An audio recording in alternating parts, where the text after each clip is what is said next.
Good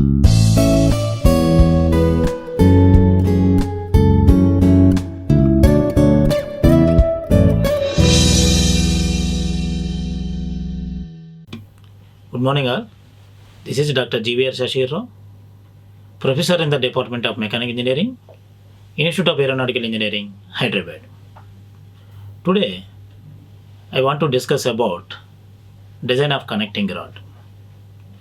In this session, the topics will be covered: construction details of connecting rod and the design procedure of connecting rod. First, we will see the construction details of connecting rod. Then we will discuss about design procedure.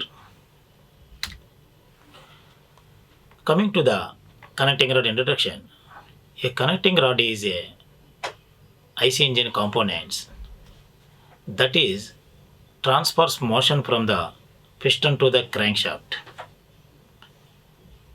And the main function of the connecting rod is to convert the reciprocating motion of the piston to the rotary motion of the crankshaft. And the connecting rod transfers the energy from the piston to the crankshaft.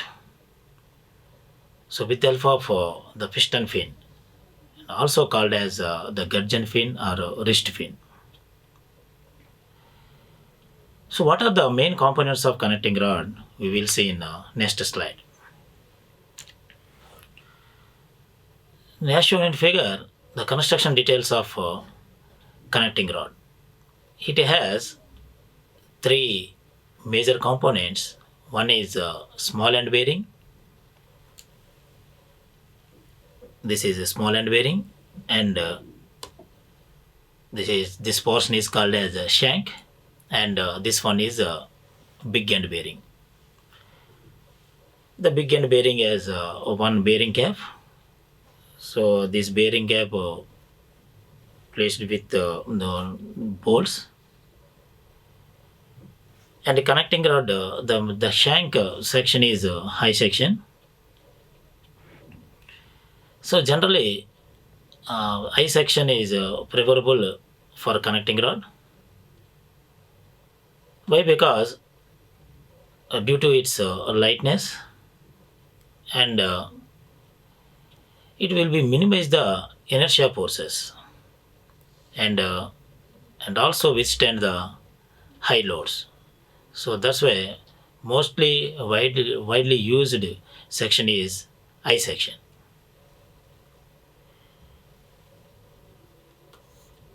Though commonly the used materials for a connecting rod is cast iron, aluminum alloys, and mild steel and wrought iron.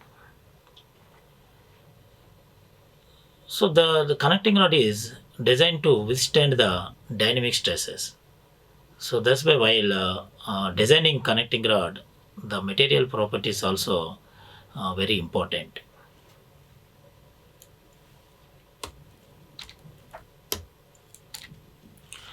Here in this figure shown the connecting rod arrangement. So here the connecting rod is connected to the motorcycle crankshaft.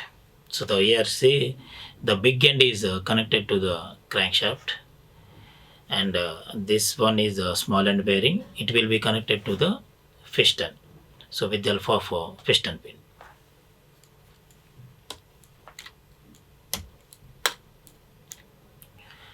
So these are 3D models of connecting rod.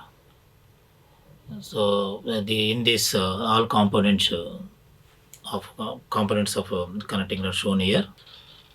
So you can see the bolts and big end bearing cap and inner bush. Before designing, so we have to identify what are the forces acting on the connecting rod. So various forces acting on the connecting rod during motion. The first one is the forces on the piston due to gas pressure and inertia of the reciprocating parts. and forces due to friction of the piston rings and the piston, and forces due to friction of the piston pin bearing and crank pin bearing. So all these forces acting on the connecting rod. So coming to the design procedure, so there are four steps are there. Step 1 is, first we have to identify the dimensions of the cross section.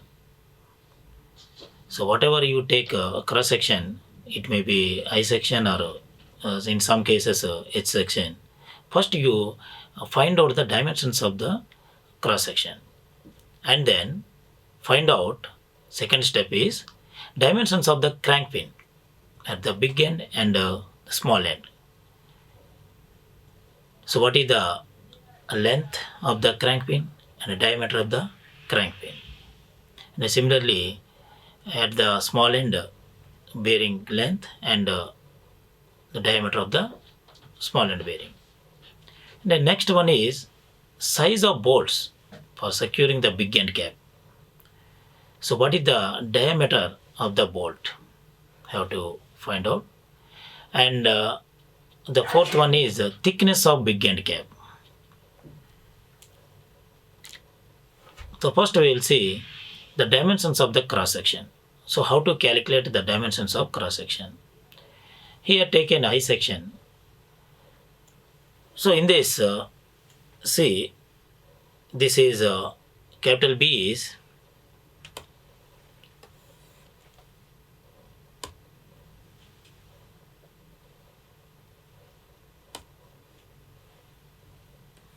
capital B is width of the flange, and the small t is thickness of the flange.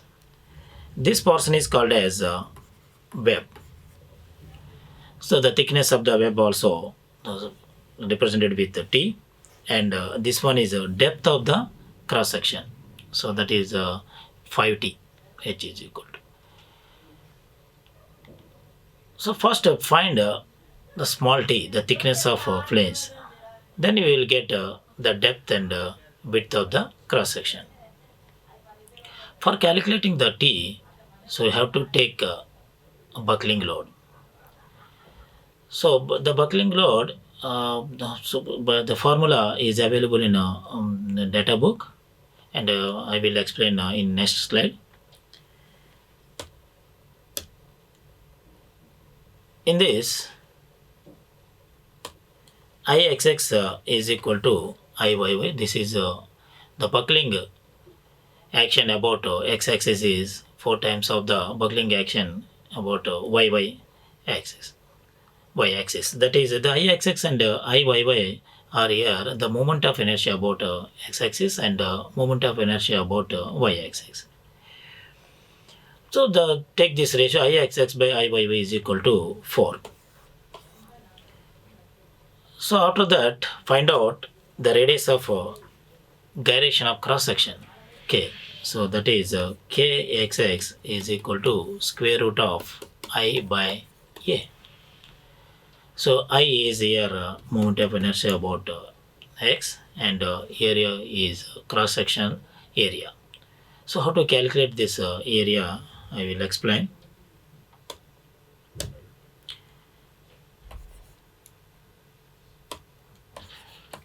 Area of the cross section is here. So 2 planes are there here, one and second places, and the third one is web. So first find out what is the width of the flange and depth of the planes. So the width of the planes is 40, with multiply with length multiply with the breadth. So this is 40 into t area, and 2 planes are there, multiply with 2 plus web area. So this is 3t. So you can represent with small h. So that is 3t multiply with t. So you will get total 8t square plus 3t square. So this is 11t square. So this is the area of cross section of connecting rod. So this area and the I-axis value substitute in kxx formula, we will get radius of gyration. So after that, all these values substitute in Rankine's formula.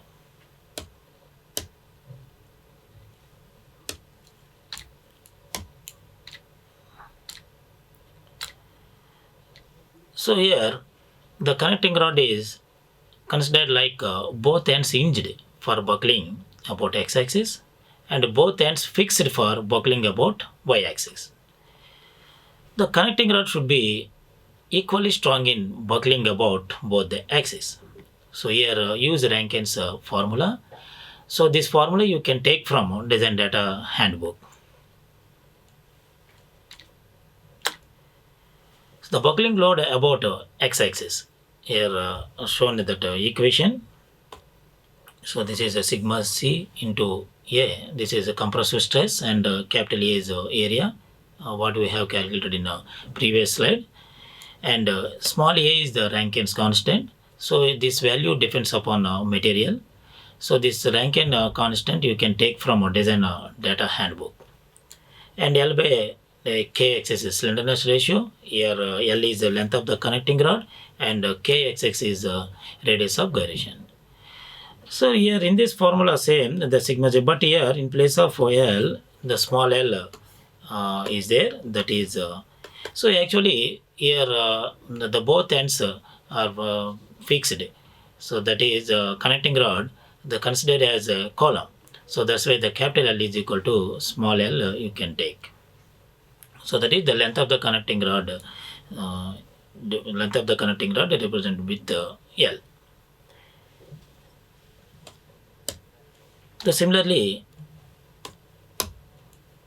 y-axis. So same sigma c into a divided by 1 plus Rankine constant multiplied with the slenderness ratio. So here I have to take here radius of gyration about y-axis. So here shown all the terms here.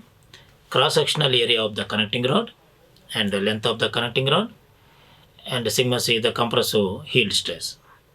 The x-axis and Iyy is the moment of inertia of the section about y-axis and moment of inertia about x-axis. And kxx and kyy is a radius of gyration.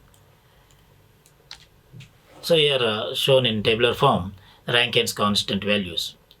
So the mild steel material the Fc and Rankine constant value is 1 by 7500 shown. So similarly the cast iron material and wrought iron material also shown in tabular form. And then calculate the force on connecting rod. So that is the maximum gas pressure on piston.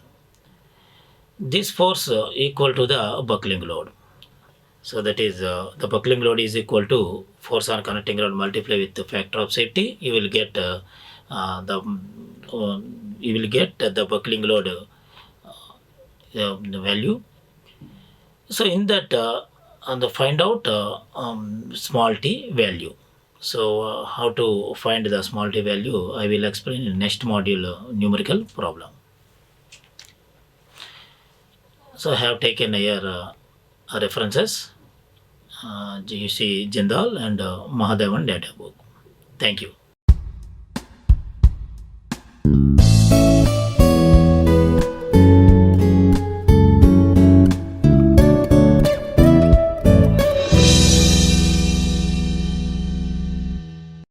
Like, share and subscribe. Hit the bell icon for more updates.